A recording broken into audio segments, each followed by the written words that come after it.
Good morning everyone. It's not one for me. I got big problems with my quad bike. I was riding it yesterday and everything just went tits up. Lots of horrible noises. I know it was like riding one of those circus cars you see that fall to pieces. It was weaving and wobbling all over the place. First of all I thought I'd had a puncture again,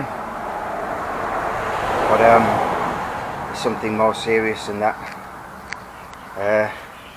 I suspect the rear wheel bearings have collapsed. Not so much wheel bearings, but I think the bearings are housed inside there. I have to take the old swing arm off. I'm going to put it up on bricks, get it off the ground completely, get the wheels off, get the brake caliper out the way, the tow ball off, and see where we go from there. Not good, not good.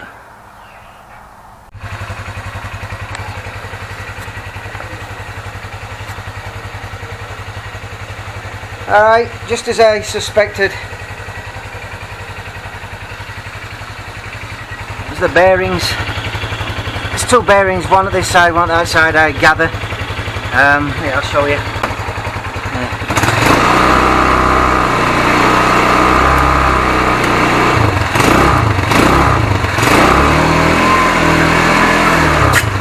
Big problems. I'm going to have to strip it all down.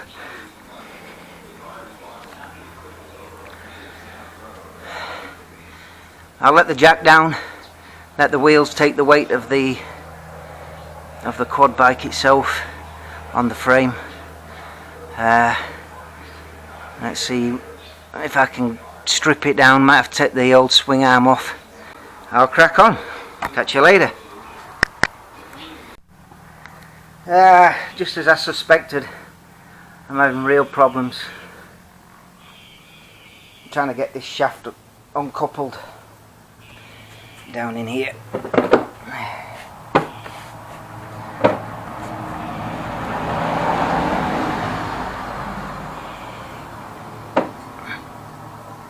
We've got this big nut.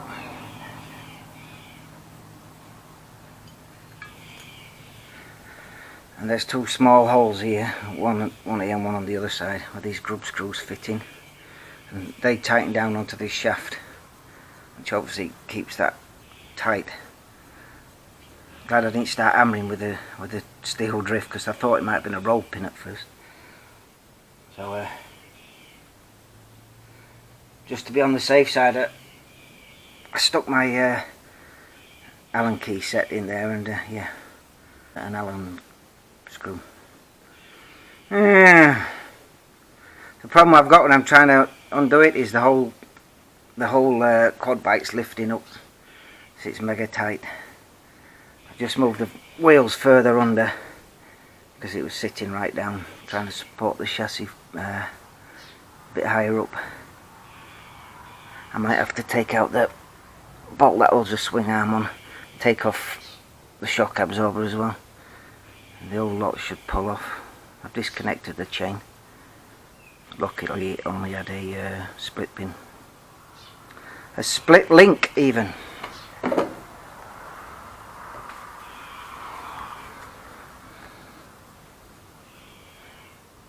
So they're the only things really.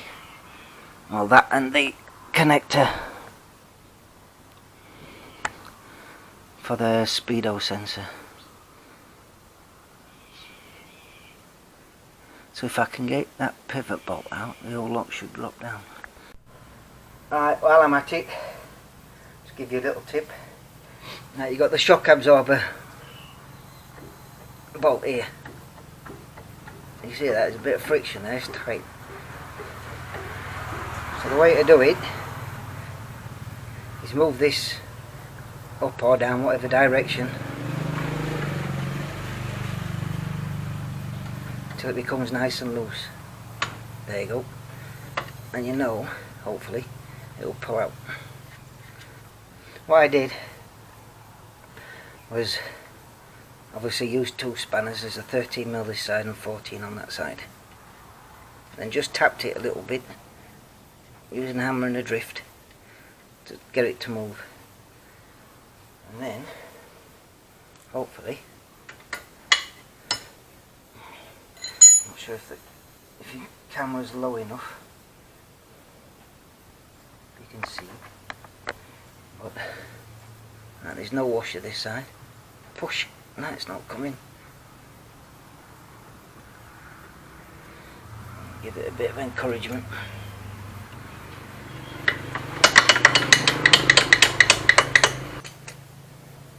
Ratchet spanner, 13mm, where are you?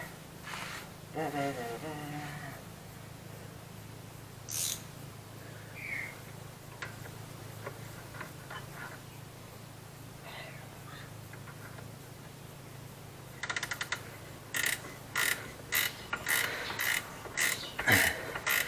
A tiny little bit of weight on the thread,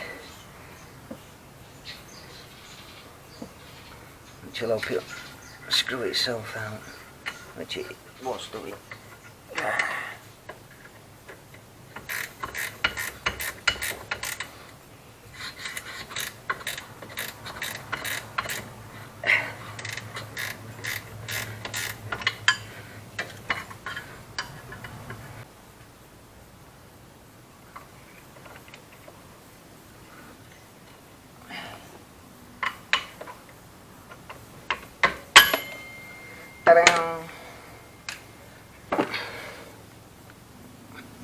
Come to daddy. Right. Always put the nut on so you don't forget and don't lose them. Right, so that's out of the way. I've loosened the pivot bolt off. I'll see if I can get that out similar to how I've just got the shock absorber off.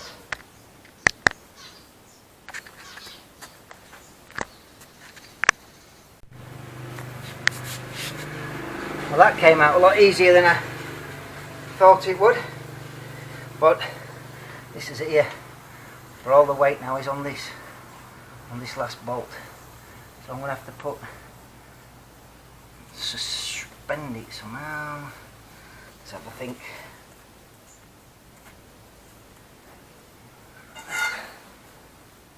Get this Granch bar here, what I used, because the nut was FT on the other side. FT, for anybody that don't know, tight. Right, so there you go, and we're off. Lower the whole assembly down. There you go.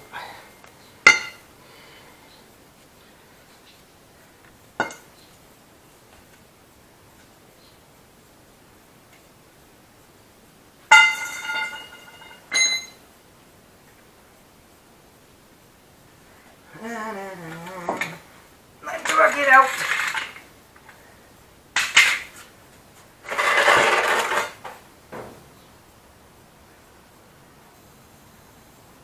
Reminds me of getting my hernia when I was in Canada.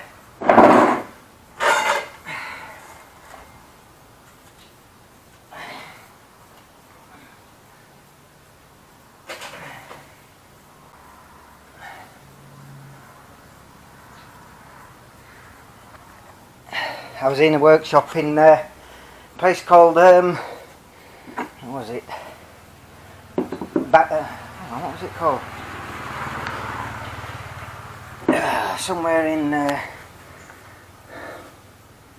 Alberta. What was the name of the camp? Wainwright. There's a place called Wainwright. And I had 2 stabs working for me. If you don't know what a stab is, they're called stupid tears. Anyway, gave them a job changing a Land Rover gearbox, and they were pussying about. There's a cradle you put under the gearbox which supports it, and they managed to, when they were lowering it, let it fall, and it cracked the housing, which put me right off. So I got a little bit angry. And then they were fannying about because there was oil going everywhere. So like an idiot, I went in, put a rope round it and dragged it out, and that's how I popped my hernia. It wasn't too bad at that time, but then I went sailing around Vancouver Islands. There's a naval base there, Stanley I think it was called, Sydney, Stanley, something like that. And I was out sailing and I was winding the sheets in and with a winch, and the hernia just popped out. So that was me. Went back to the UK later, had an operation. Not something I'd recommend for anybody, especially when you tear the repair like I did. Hey oh, right, let's have a look at this now. It's on the deck. Well, I'm going to go for this. I've put cloth around this graunch bar there and locked the wheel hub, put the cloth around so hopefully it don't damage the threads, and I'm going to belt that out of that spanner there. Let's see if I can get it to move. Well, fun and games being a mechanic, I love it. You look, yeah, you're watching the Army's finest, you know. Should charge you for this.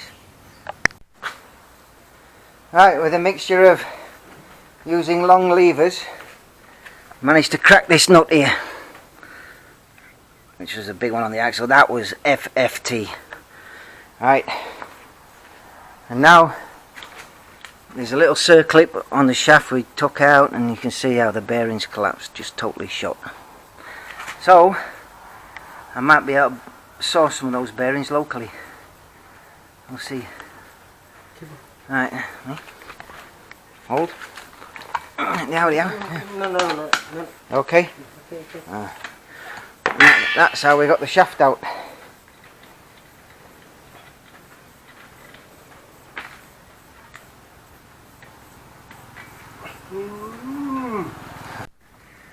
Right then, update. The parts which are unserviceable is this housing here, which if you look inside,